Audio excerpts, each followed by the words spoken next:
Shalom everyone. I am Sarita, a student of the Holy Torah at ACTC Seminary.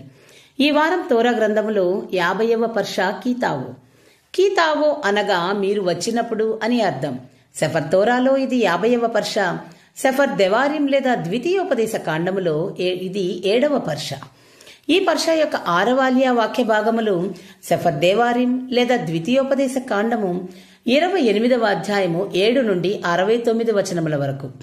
మోషే ఇజ్రాయేలీలకు ఎలోహిం ఆజ్ఞలను పాటించడం వల్ల వచ్చే ఆశీర్వాదాలను మరియు ఉల్లంఘించడం వల్ల కలిగే శాపాలను వివరిస్తూ ఉపదేశిస్తాడు.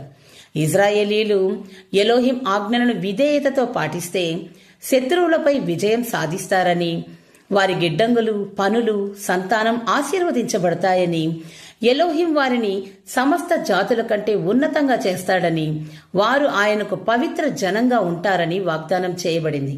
అయితే వారు ఎలోహిం ఆజ్ఞలను పాటించకపోతే శాపాలు వారిని తాకుతాయని హెచ్చరించాడు. ఈ శాపాలలో నగరంలో, పొలంలో, సంతానంలో, పంటలలో, పశువులలో విపత్తులు, రోగాలు, కరువు, శత్రువుల చేతిలో ఓటమి, అవమానం, చివరకు దేశం నుండి బహిష్కరణ వరకు ఉంటాయి. ఈ శాపాలు ఇజ్రాయేలీలు ఎలోహింతో నిబంధనను మరచి ఆయన మార్గాలను విడిచిపెట్టినప్పుడు వారి జీవితాలను నాశనం చేస్తాయని వివరించాడు.